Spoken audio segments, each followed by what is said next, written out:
Terry Roberts, and I am with DMAI, Destination Marketing Association and Trade Association for Convention and Visitors Bureaus, also known as Destination Marketing Organizations. And thank you for logging in today to another empowerment webinar. And we are really excited today about our topic. It's come from a groundbreaking study, and we're going to talk about some key insights into the decision to attend.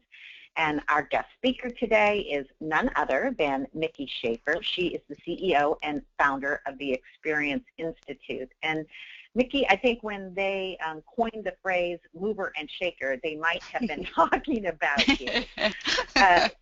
You certainly are recognized throughout the industry with your Certified Tourism Ambassador program and of course, founding the Experience Institute. And you have such a passion for stakeholders in this industry and making sure that we can all deliver exceptional visitor experiences.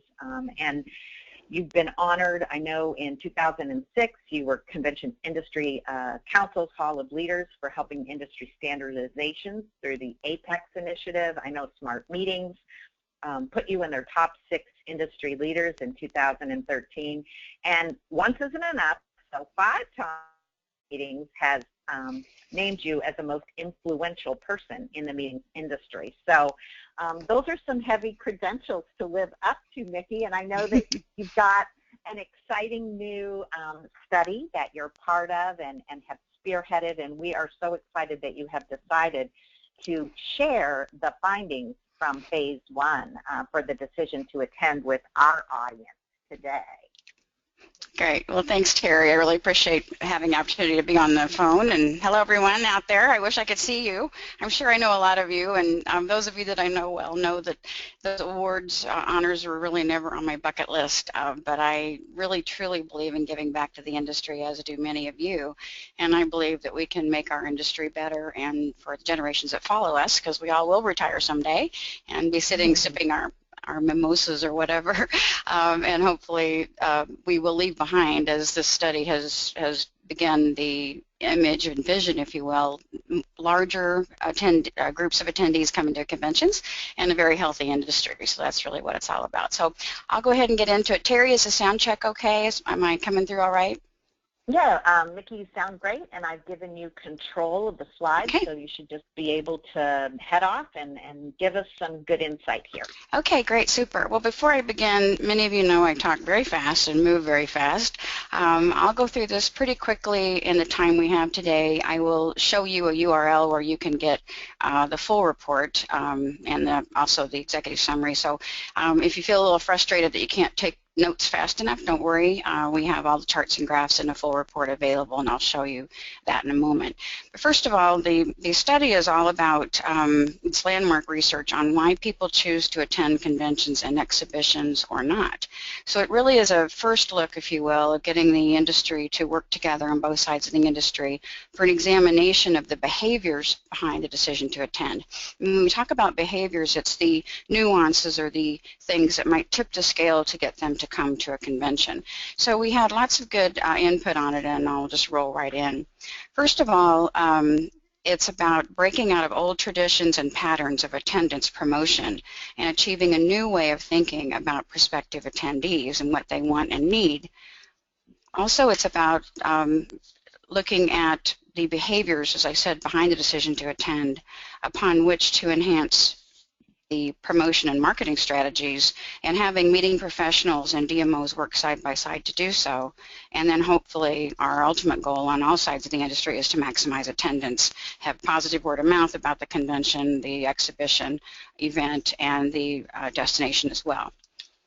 So when we, David and Deborah Sexton, David Dubois and I just started brainstorming this back last, August, I believe it was, and we said, what if we just pooled our resources and let's see what information we can get as a first cut. So we're very excited to have these two organizations joining with my newest company, the Experience Institute, to really look at the experience and the reasons and what we could find from this research. We're very excited. We're also very pleased to have our sponsors with us today, or supporting us. Many of you probably are on the phone. Thank you very much. As you see here, we've got Cleveland, Fort Lauderdale, New Orleans, San Jose, and Seattle supporting us as platinum sponsors. That was the first phase. And then our gold sponsors are Birmingham, Des Moines, Fort Worth, Grand Rapids, Jacksonville, Madison, Nashville, Savannah, and Synchronicities, which is Anaheim, San Antonio, and Baltimore. So we're very, very thankful. If any of you are out there, thanks. Hats off to you for helping support this very, very important research. And so when you made me, this is Terry again, and you made me think that I got off to such a quick start that I didn't even thank our webinar sponsor, which is ePro Direct, and I'll introduce Chris Waisel at the end of the webinar, and he'll talk to us a little bit too. But we, all through the industry, we have so many great people supporting us. So thanks for that, Nikki. Absolutely, sure. Thanks, all of you. So let's jump in. So first of all, the vision is for maximizing attendance is to get both sides of the industry working together, as I said, in order to develop strategies that align with the needs of attendees, and to break out of our usual way of thinking, if you will, to develop new industry best practices that maximize attendance. Phase one is complete now. We are doing the research study in 2 phases. It included a DMO and meeting planning focus groups last February to shape this survey questions. And then these 10 organizations were gracious enough to allow us to, they forwarded a link to the website survey, and we got 7,171 responses. And my lucky numbers are 7 and 11, so when I saw this number, I was blown away. I said, you got to be kidding me, this is a sign.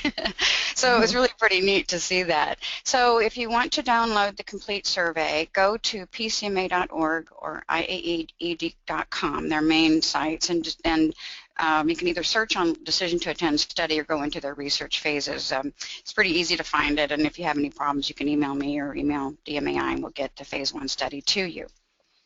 We're also very excited that in addition to PCMA, IAE, and TEI, to have these organizations also coming on for phase 2, ASAE, DMAI, and MPI. So we're very, very excited to see that, because if we can get the entire industry working together, we will have industry-wide adoption on whatever we all end up coming up with, best practices, et cetera, to fuel attendance. Phase 2 will be ongoing dialogue between suppliers and meeting expo professionals. We'll be testing a new behavioral profile template in phase 2. We've got about 18 DMOs, CBBs, that are working with us now to test it with 18. Of those 18, we'll be working with 2 to 3 meeting professionals each. So we'll have about 50 people around the industry working on the behavioral profile template in order to determine if we can nail the nuances of a particular group. Every group has its own profile, if you will. They're not just a medical group or an engineering group. They have their own nuances or profiles that may tip the scale and encourage them to attend. We'll also be doing more articles, sessions, webinars, and chapter presentations, and a series of ongoing surveys also throughout this. You can make a note of this to take the latest survey. It's a real quick survey at decisiontoattend.com. That's not a website, that's actually a survey link, and you'll be able to give us some insight. We'll change the survey from time to time, and it will just help keep informing the research as we move forward. So the ultimate goal, as I said, is to maximize attendance, not only increasing satisfaction with the convention or expo, but also with the destination. That's really what it's all about, and very excited to be working on that. The top-level findings, then, I'll jump right into the findings, was very encouraging to see that the future of face-to-face is strong, even among the younger generations. Attendees are behaving like leisure travelers when they're deciding to attend. They're very savvy now and very discerning travelers. And they perceive destination experience as a significant factor when making their decision to attend. We also looked at 2 demographic profiles, if you will, of the attendees when we broke down the research. The first, of course, was generational, that you'll see peppered throughout this presentation. The second was the frequency of attendance. Whether they never attend, they occasionally attend every 6 to 10 years, they frequently attend every 2 to 5 years, or they always attend. And we saw some really interesting nuances between them, and I'll cover the most interesting was the occasionals. But the ultimate goal is to move them to a higher frequency of attendance, to get them from never to occasional occasional to frequent, and from frequent to always. And that really should be a goal, and hopefully you can start tracking that somehow within your organizations to see, are they coming more frequently, and have they moved into that more frequent category. Very important to look at. It's also interesting to see how we broke the survey down. So I'm going to cover the results with these 4 areas in mind: the propensity or likelihood to attend, are they likely to go to meetings in general and continue their education, attendance drivers, attendees as consumers, and the decision process. So we'll look at the breakdown like that. First of all, with regard to the propensity or likelihood to attend, they are going to further their education. It's a very good sign. We see that over 92% of the respondents have a strong propensity to attend if the barriers of time and money are removed. They do want to learn if they can get there and if they can afford it. And the younger generations are trending very strong, with Gen X and Gen Y at about 93%. So if you look across these colored bubbles, you'll see that all of them are in the 90 percentile, very, very strong. So it's very encouraging to see that there is a solid pipeline of younger attendees on the horizon. And Mickey, was that a surprise to you? Yes, it really was. There was a lot of concern in the industry that maybe the younger generations, and I'm lumping X and Y together, that they might not come. They might not see the need to be together and to learn, but they're just as strong as the other generation, sometimes stronger in the results that you see. So it's very, very encouraging for the future. That's cool. Yeah, it's very neat. And then attendees are adult learners. They all want to continue their education for their personal and professional education. They want to learn and stay abreast, and over 2/3 are attending the same or more educational offerings. So that's a very good sign also.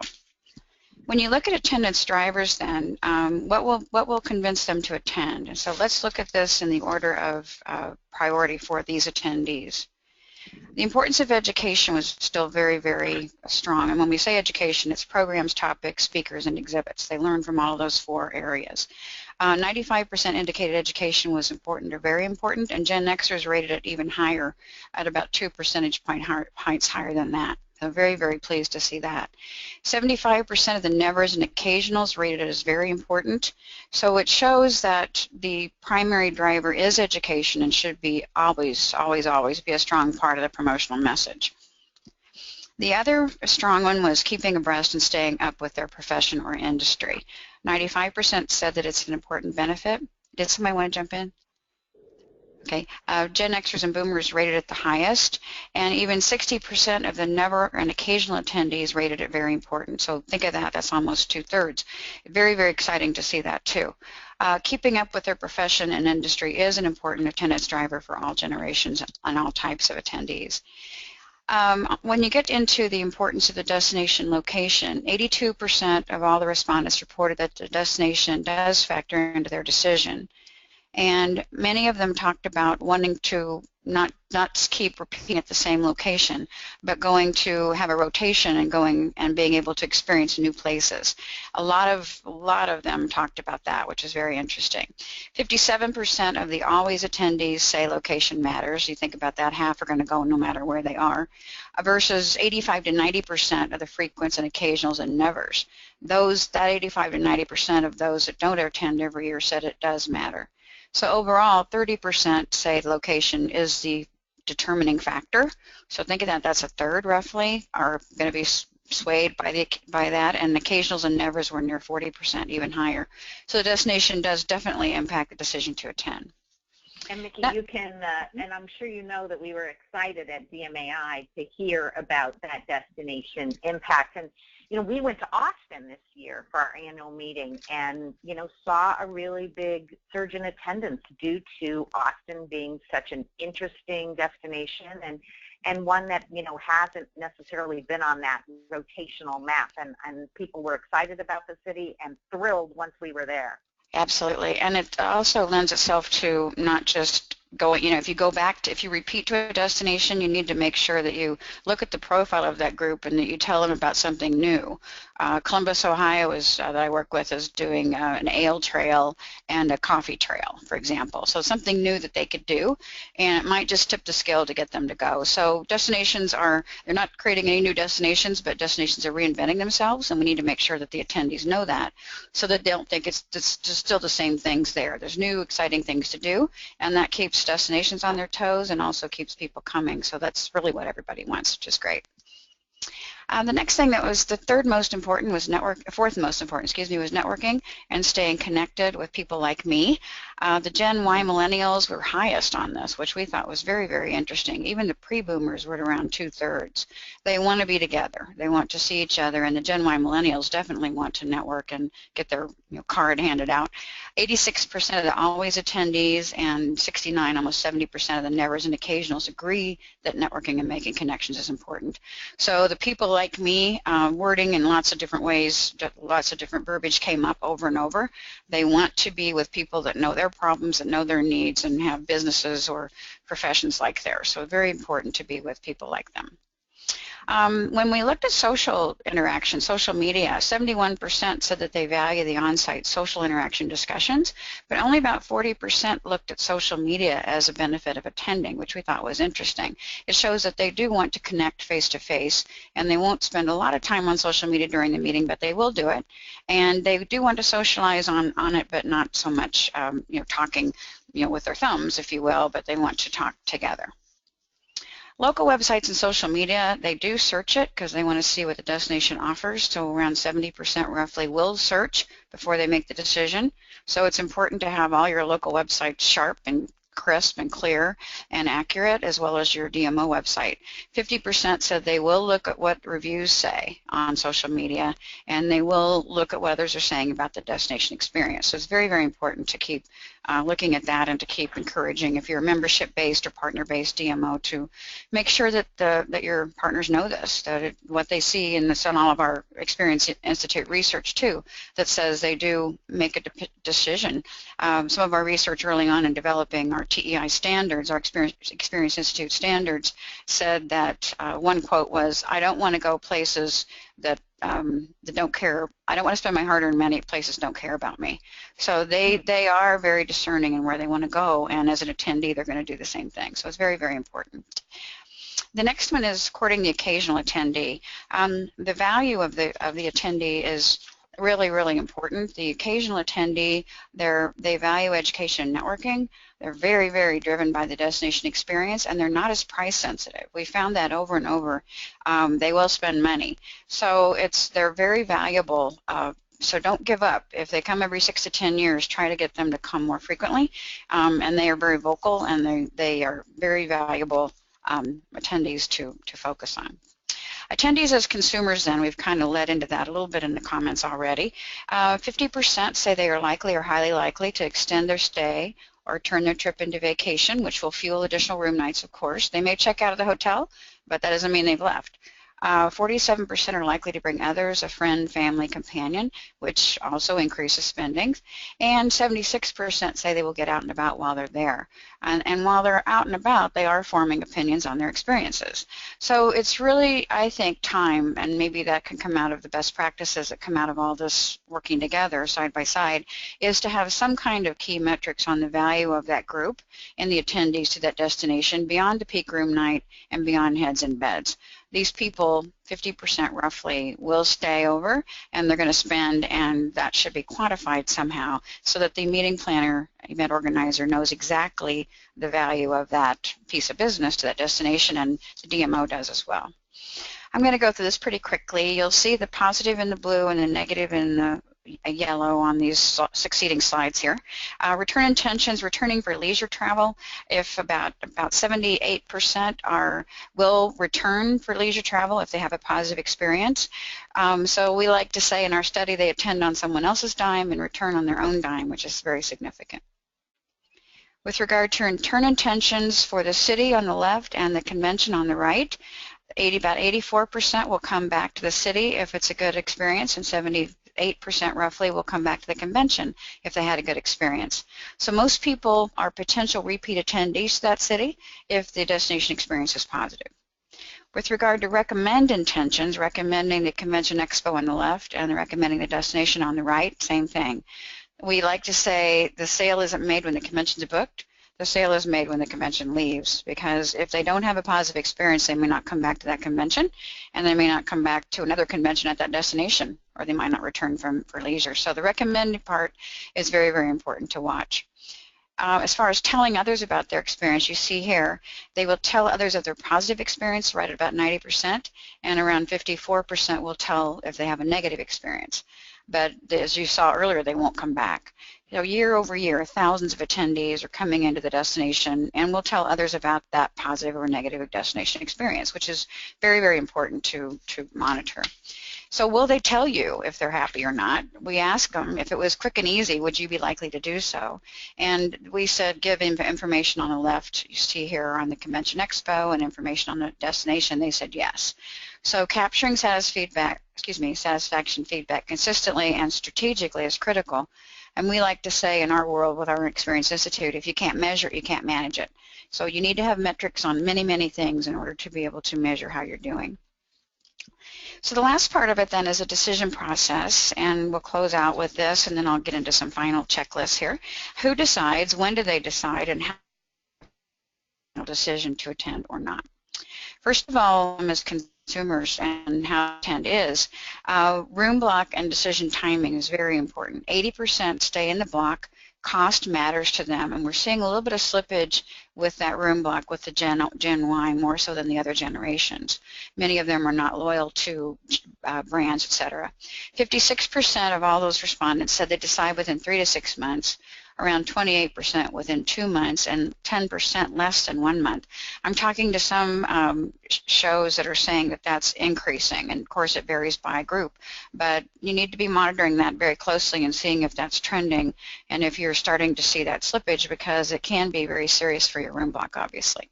The reasons that they register or decide less than 60 days out are there's can I get away, especially Gen X. Many of them have kids. They're trying to figure out if they can get babysitters and a family to help stay at the house. Gen Xers are waiting for approval. Many of them have to get approval. Gen Y just don't, some of them just don't get around to it sooner. They're planning things to do if they come, and they're procrastinating a little bit. So it was interesting to see that. So it's really important to determine why they register less than 60 days out and to trend that over time. And then we looked into what would convince you to attend. And it was interesting, if you look on the left, 60% of them said they need some kind of deferring of cost or subsidy of cost. Destination I went to visit was interesting. Better networking education opportunities, about 26%. And less than 10%, 9 in 10 said they can be convinced to attend. So think about that. They can be convinced. They say they can be convinced. So how can we get them there? How can we get them to yes? And when we chunked that down a little bit as far as a decision process, we said, what are the barriers? So cost, time, and destination are the main barriers. Of that, 35% of Gen Y and Gen X say that someone else higher up decides, and 23% decide to attend more often if they could. Gen Y millennials even higher. And then their ideas to defray costs were installment payments for registration fee, low-cost housing options, of course, or a mix of price points, if you will, and transportation, too, from the airport. So it was all about bridging the gap between the desire to attend and the ability to attend. And getting to closing out here then, so how do we get them to yes? If you look here, promote education and stay abreast within the industry. They want that. Foster networking with people like me. That's a great way to do it as a best practice. Offer delayed or reduced costs. Promote an exciting destination experience. Cannot emphasize that enough. That's really going to be the tip of the scale decision maker, if you will. And then convince them to attend by creating experiences, as I said earlier, new things they can't get anywhere else. Really try to pull them in and use that in your promotion strategy.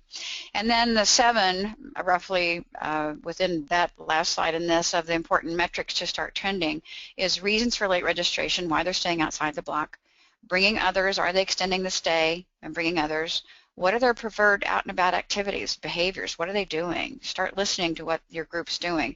You know, the whole craft beer scene is brand new.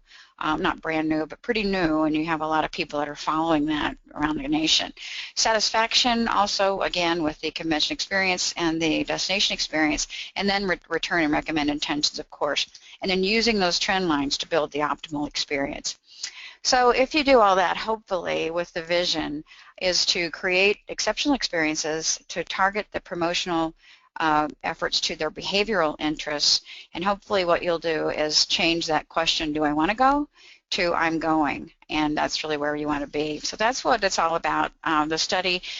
Some of it's not rocket science, some of it you may have already known, others may be a little eye-opening, but we hope to repeat this every few years so we can keep monitoring these trends, and then we will be working, as I said, with that behavioral profile to really test to see and then come out with that in December at IAE with some new ideas, and the behavioral profile template will be open source, free to the industry to use between the meeting planner and the DMO working side by side. So we're hopeful that it'll be just kind of a new way of thinking and a new way to get everybody working together. So I hope it's been beneficial, and I'll be happy to take any questions that you may have.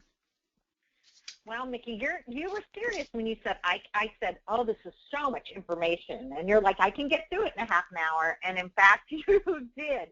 And I want to let everyone know that the slide share, a recording of this presentation, and the link to the study will be provided in our follow-up. So you'll have time.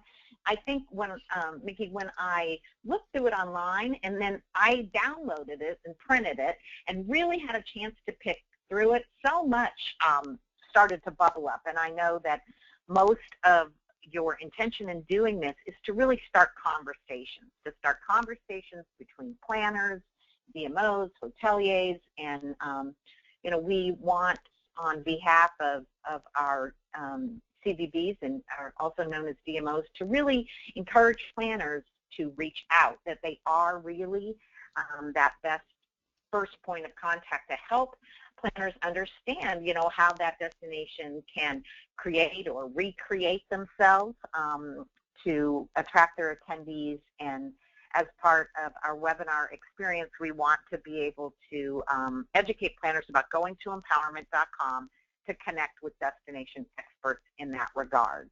So we're going to take some questions. Mickey, I know that Elaine and Kate have been kind of putting those together. So couple of reminders, because I know there are questions about this.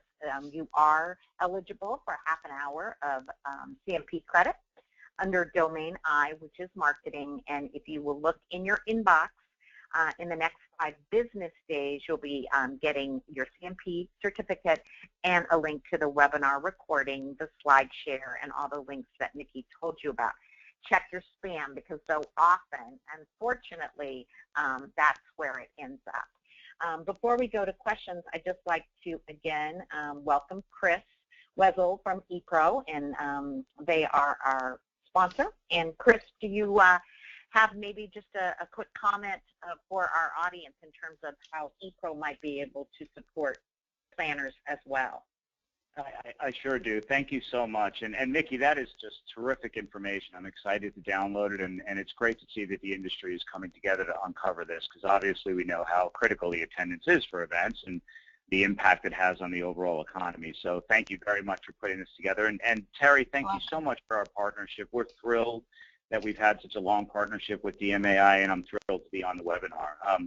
For those of you who don't know who I am, my name is Chris Wessel, and I'm one of the co-founders of a company called ePro Direct and Inspire Mobile. We're a 15-year-old hospitality marketing and technology company. Today I was going to touch briefly upon our event app solutions. One of the benefits of being a marketing agency is the resources, of course, and we had the opportunity about 5 years ago to take a poll of meeting planners to find out what exactly they would want in an event app in all parts of that. And we pretty much have developed, or 5 years ago, developed exactly what they were looking for. We continuously poll our database of meeting planners to continue to update our product. But as I mentioned, we've been around for about 5 years now. We started in the very beginning when apps first started to become popular in the event world, obviously based on all the benefits that they offer. But We took that information and we developed what planners were looking for. The one thing we probably focus the most on is the thought is that doing an event app for a conference or a convention or a trade show is an additional task that many planners are tasked with, or additional responsibility that they're tasked with. And our whole goal of the product we offer is to make the process as simple as we possibly can for our audience. So our software, we actually have some new software that we've just launched recently under the name of Inspire Mobile, and that's INSPYRE Mobile, but offers everything that you would want in an event app, every feature, functionality. They are native event apps. They are completely customizable based on our clients' needs. And unlike some of our competitors, one of the more important things to note is that we develop our apps at one price, and they are cross-platform. So they run as a native app on Apple, Google, or Android and Windows phones. And again, we've worked diligently on making that process very, very simple. You can learn more about us if you just visit eprodirect.com. That's eprodirect.com, and just click on the Inspire Mobile link. And if anyone wants to reach out to me directly, they can do so. I'm at chris.wezel, that's W-E-Z-E-L, at eprodirect.com, and I'd be happy to arrange for a demo to show you some of the specific features that we offer, or a discovery call to learn more about your event and your needs and show you how we are quite a bit different from our competitors. But thank you very, very much, Terry, once again for having us on. We really appreciate it. Thanks, Chris, very much. And again, love your partnership. So Elaine, I know you have some questions specifically for Mickey. So why don't you kind of compile what you've learned from the question board, and Mickey will share some of her thoughts. Great. Thank you. Great information, Mickey. And one of the major themes is a lot of thank yous coming across. Very thrilled about this study and all this work that's being done. So thank you. Great. One question, oh sure, is curious what the best practices, I mean it's pretty broad, but if you have any best practices would be for increasing early registration across generations, kind of across the board. Any best practices? Yeah, we didn't ask that specifically, but we do know that they can, something has to tip the scale. I don't know, seeing the Gen Ys registering late, it may be, and the fact that we're all just so overloaded with our lives in general, it may be that we're going to see later and later registrations, which is a little nerve-wracking because all of us in the meeting planner side, with my old hat on with family physicians, we used to look at our midpoint. We knew if we were at such and such a number, at such and such a date, that we were pretty much on track. So that midpoint is probably shifting. So it's, I don't know, you could just start doing some early promotions. I'm sure many of you are already doing that, but they really do want to network and they want to do something unique at the destination. So you might try, maybe having an event where it's a limited attendance or something like pre-convention, and that might be a way to get them there early and to get them to decide early. That's great, and actually that had been a question someone asked about using the early bird, if that does still work. Yeah, we didn't really ask that specific questions, but they are very price sensitive, so I think any type of discount you can give them will work. And then we also, I didn't mention in the presentation, but we kept hearing over and over, I'd love to, I'm low income, I'm paying my way, I'm early in my career, can I pay my registration fee in installment payments? And I've asked probably 10 of my friends that are planners, and they said, sure, we can do that. So a lot of them said, we never thought about that before. So that might be a way to help, especially the younger generations, help them come. And then any other things you can do for that particular group that's lower income level, but still very, very interested in staying connected to your event.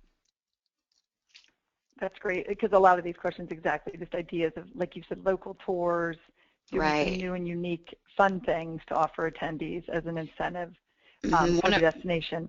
Right. One of the meeting planners from those 10 organizations said they're doing a lot of pre-events now, and they're making money on them. Family events, things like that. You could maybe do an early craft beer tour, not to stay on craft beer, but just those little things that might get the significant other to come with that person, which then means the person's coming. Sometimes people stay home because they want to be accompanied and the person doesn't want to come with them. So anything like that you can think that is enticing. Think of them as consumers. Think of them as travelers, and they're gonna be swayed by something exciting, and just got to figure out what that is for that person. Great. Elaine, do you see the question about, it's kind of a specific question, but that one about, does the study also involve looking at the decision to exhibit as well? Yes. We did not study that. That's, I believe that, I know IAE has done some good work on that, so I think that might be some work you might want to look at too. And then ASAE has done a whole decision to series, decision to learn, and they have a great book on that. So there's a lot of material out there that gets into the more psychographic information that's been being studied, and it all comes together. It all blends beautifully, all this research, and we're all pretty much finding the same things, which is great. Hello? I heard a click. Nope, we're good. Okay. And then what about, Nikki, what about, then maybe last question here, but looking at no-shows, did that get looked at all, and why people don't show up? We did not look at that. We were researching only the people that don't attend, that never attends, and then the people that do attend. We didn't ask about that. That's probably a whole myriad of reasons, life in general, family obligations, work. We did not study that. So that's not something that's in the study, but not something we might think about that for the future when we redo it, or do it again, I should say. And then before we go, may I say one more thing? We're taking this presentation and we're putting it into 2 different versions. We're doing a voiceover, professional voiceover. My voice is not that great, so we're hiring a person to do it. So our institute is working on that now with a production company. And we will have, if any of you are involved with chapters, we will have a plug and play, or your board of directors, we will have a plug and play, a 7-minute version and a 17-minute version of the results. And we'll make sure that you get all that information from DMAI and all the respective organizations. You'll be hearing more about how to access that. But if you are on the program committee of any of your local chapters, whatever organization, just know that that's going to be available probably around the middle of September. And we'd love to have this be a topic for discussion at chapter meetings coming up from all the different 5 organizations that are helping support this. So, and I want to say thank you to everyone on the call. I know that your time is very precious, and we've run a little bit over, but we really value everything you're doing, and I thank you very much for listening, and good luck whichever side you want, or getting more bodies, more seats, more butts and seats. Excuse my French, but that's what we say. So yeah, that's so true, Mickey, and thank you for taking your time as well. And just to close, I did see one question from Jack, and it was about destinations specifically. And Jack asked, what are some of the ways, to find out where your attendees are thinking are exciting destinations? And Jack, that's a really cool question. And I think if you go to Mickey's lead of thinking attendees as consumers, that anytime you pick up a meeting or a newspaper and you read about the culinary scene, or what's happening in arts or recreation or sport and different, if that's trending with consumers, it's trending with meeting attendees.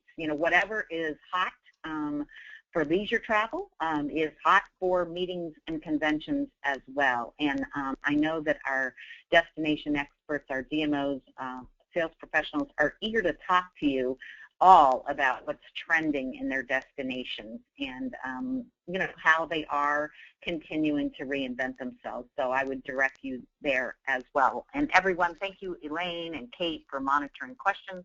Like Mickey said, to all our attendees, and most especially Mickey, for you for volunteering your time to educate more. And we will follow up again in the next 5 days. Look in your inbox. You will find a link to the study, the slides, all the information, and also for our next September webinar, which will occur on the 24th in our usual time slot, which is 1 p.m. Eastern, in a half hour. And we're going to talk about the room block demand study, a new study that was out on, how do you know how many rooms your event really uses? And so we're really going to go into some quantifying work there as well. So we're getting our hands all around this issue. So thank you, everyone. Have a great day, and thank you for joining us.